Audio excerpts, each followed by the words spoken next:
Аллаһның мәрхәмәте һәм коткаруы килсен сезгә, кадерле дуслар. Хатын ирен гаепләп: "Син мине яратмыйсың, миңа бер кайчанда игътибар күрсәткәнең булмады", ди. Ир хатынына: "Син һәр вакыт мин әйткәнгә каршы киләсең, гел үзеңнекен генә өскә чыгарырга тырышасың".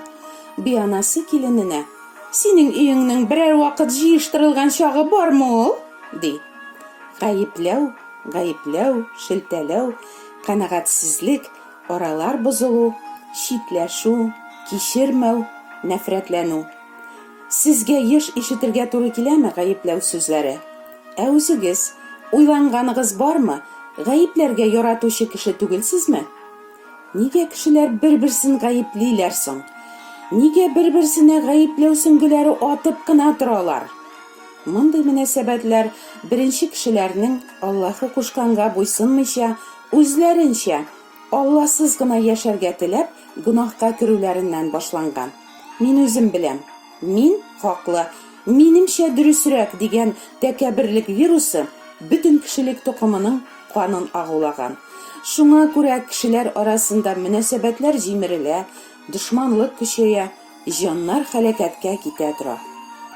Изге язмада шундый вакыйга язылган. Гайсә гыйбадәтханәгә килде. Анда кулы корышкан бер кеше бар иде. "Шимбә көнне сауыктыру рөхсәт ителәме?" дип сорадылар кайберләре Гайсәдән. Чынлыкта исә алар Гайсәне гаепләргә сәбәп эзлиләр иде. Арагыздагы берәүнең бердән-бер сарыгы булып, ул сарык шимбә көнне чокырга егылып төшсә, аны чыгармас иде микән, диде Гайсә. Кеше исә сарыктан күпкә кадерлерәк бит. Шулай булгач, шимбә көнне яхшылык эшләү рөхсәт ителә. Шуннан соң ул теге кешегә: "Кулыңны сус", диде. Ул кулын сузды һәм кулы савыкты. Икенчесе кебек үк исән булды. Фарисейлар исә гыйбадәтханәдән китеп, Гайсәне ничек һәлак итү хакында бергәләшеп киңәш кордылар. Изге язма безгә җирдә Гайсәнең ширлеләрне савыктыруы, сукырларны күзле итүе, махаулыларны тазартуы, паралич сукканнарны аякка бастыруы, хәтта үлгән кешеләрне дә терелтүе турында сөйли. Гайсә кешеләргә Аллаһы һәм аның хаклыгы, кешеләрне гөнаһларыннан коткарырга теләве, үзенең күктән ни өчен җибәрелгәнлеге, күкләр патшалыгына нинди юл белән кирип булачагы турында өйрәтә. Ә фарисейлар, баш руханилар, Гайсәне ничек һәлак итү хакында бергәләшеп киңәш коралар. Кешеләргә хезмәт итеп, аларны гөнаһларыннан коткару өчен үзенең җанын да бирергә дип килгән бу гөнаһсыз затны нигә соң дин әһелләре үтерергә телиләр? Нигә Гайсәне үтертү өчен гаепләргә сәбәп эзләп, аны күзәтәләр, аңа каршы ялган шаһидлекләр эзлиләр? Чөнки алар: "Бар халык аны тыңлый хәзер. Без дәрәҗәле урыннарыбызны, ихтирам-хөрмәтне һәм табышыбызны бу Гайсә аркасында югалтабыз бит", дип куркуга төшәләр. Аннан һәм аның өйрәтүләреннән гаеп эзлиләр, ләкин таба алмыйлар.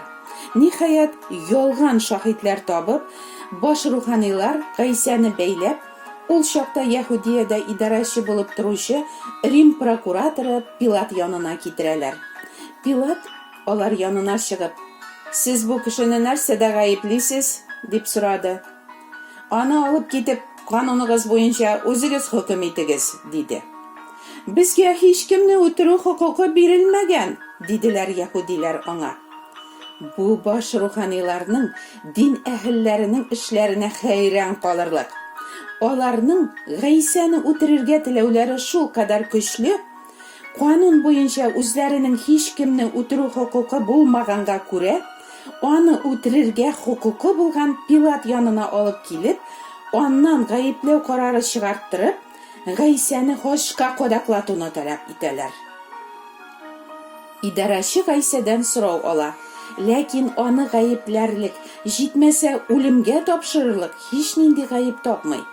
Баш руханиларга һәм халык төркеменә: "Мин бу кешене гаепләрлек бер сәбәп тә күрмим", диде. Бу турыда Пилат Гайсәне гаепләүчеләргә кат-кат чыгып әйтә. Ләкин баш руханилар һәм канун белгечләре исә тырышып аны гаепли бирделәр. Кашка кадакла, кадакла аны, дип кычкырдылар. Канун буенча ул үләргә тиеш, чөнки ул үзен Аллаһы угылы дип атый. Яһудиләрнең башлыклары Гайсәдән көнләшкәнгә аны тотып бирүләрен Пилат белә иде. Ул Гайсәне азат итәргә теләсә дә, баш руханилар һәм канун белгечләре аны хашка кадаклатуны таләп итәләр. Шулай алар гаепсезне гаепләп һәм аны үтертеп, үз дигәннәренә ирешәләр. Ләкин Аллаһының изге ихтыяры буенча Гайсә шулай корбан булырга тиеш була да. Һәм шулай ук Аллаһының изге ихтыяры буенча 3 көннән соң Гайсә үледән терелеп тора. Гайсәнең үледән терелгәнен белгәч, халык тагын безне ташлап, яңадан Гайсә артыннан ияреп китмәсен дип, баш руханилар кабер сакчыларына күп итеп ришвәт биреп аларга. Без йоклаганда килеп Гайсәнең шәкертләре аның гәүдәсен урлап киткәннәр дип әйтергә кушып, халык арасына ялган тараталар. Шулай, хәзерге көндә дә хакыйкатьне нәфрәт итүчеләр Аллаһының улы юк, Гайсә үлми генә күккә ашкан. Без Гайсә аркасында түгел, савапларыбыз белән оҗмахта урын алабыз Алла боерса дип, һаман үзләренең ялганнарында нык торалар. Гаепләүченең ул хәтта үзе моны аңлап бетермәсә дә, һәр вакыт үз максаты бар. Беркем дә башка берәүне юкка гына гаепләми. Гаепләүче гаепләнүче кешене батырырга, урынына утыртырга, юкка чыгарырга яки аннан котылырга тели. Чөнки ул аны яратмый. Я ул аны ачыктан-ачык күрәлми, я ул аны күңеленнән яратып бетерми. Шуңа күрә ул оннан яки аның гадәтләреннән, үзен-үзе тотышыннан яки аның эшләреннән гаеп табарга сәбәп эзли. Эзләсәң, безнең һәрберебездән гаеп табарга була бит. Чөнки барыбыз да гөнаһлы җир кешеләре генә. Баш руханилар хәтта гаепсездән дә гаеп таба алганнар әле әнә. Үзебезнең йөрәгебезгә карыйк. Без дә ниндидер гаеп табарга сәбәп эзләп, якыннарыбызны күзәтмибезме? Гаделлек урнаштырырга теләп, башкаларны гел гаепләмибезме? Әгәр кемнеңдер я карашын, я йөрүшен, я эшен, я үз-үзен тотышын, хәтта күңелебездән генә булса да гаеплибез икән, димәк, без аны яратмыйбыз. Икенче берәүне гаепләп, без үзебезнең әһәмиятебезне күтәрергә тырышабыз. Үзебезне аннан өстен куябыз, аны түбәнсетәбез. Бу тәкәберлек. Аллаһы тәкәберләргә каршы тора, юаш күндәмнәргә мәрхәмәтен күрсәтә.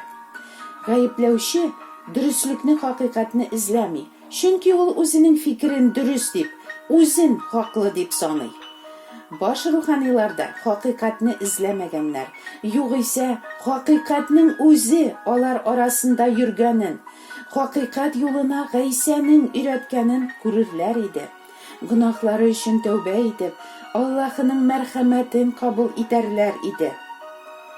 Гаепләүче еш кына: "Син һәр вакыт, син гел, син тагын, син бер кашанда" кебек кискен рәсламалар куллана.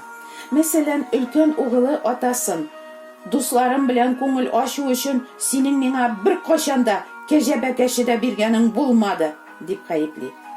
"Сезнең миңа бер нәрсә дә сатып алганыгыз юк" дип әти-әнисен гаепләүче үсмер аңа алынган телефоннарны да, компьютерны да, кроссовкаларны да, велосипедларны да, костюмнарны да оныткан. "Сезнең миңа бөтенләй дә ярдәм иткәнегез юк" диюче картыйсы оныклары белән мөнәсәбәтләрне кормый, җимерә. Алла безгә беркемне дә гаепләргә һәм хөкем итәргә кушмый. Гаепләү безнең эш түгел. Җинаятьченең гаебен исбатлап, дәүләт гаепләүчесенең генә аңа хөкем карары чыгарырга хокукы бар. Әгәр безнең андый хокукыбыз юк икән, без иблис эшен башкарабыз. Чөнки грек теленнән тәрҗемә иткәндә, иблис сүзенең төп мәгънәсе гаепләүче. Күпләр гаепләү белән фаш итүнең аермасын күрмиләр. Туганың гөнаһ кыла икән, урынлы очракта һәм бермә-бер. Әгәр якыныңны мәхәббәт белән фаш итәргә сәләтең бар икән, син аны фаш итә һәм үгет нәсихәт бирә аласың, ди Алла сүзе.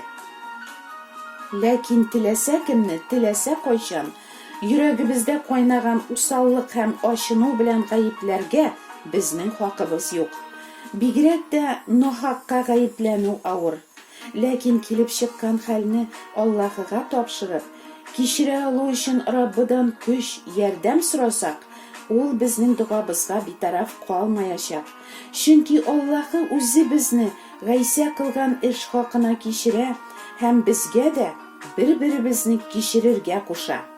Кешеләрнең гаип эшләрен кичерсәгез, күктәге атагыз сезнекен дә кичерер.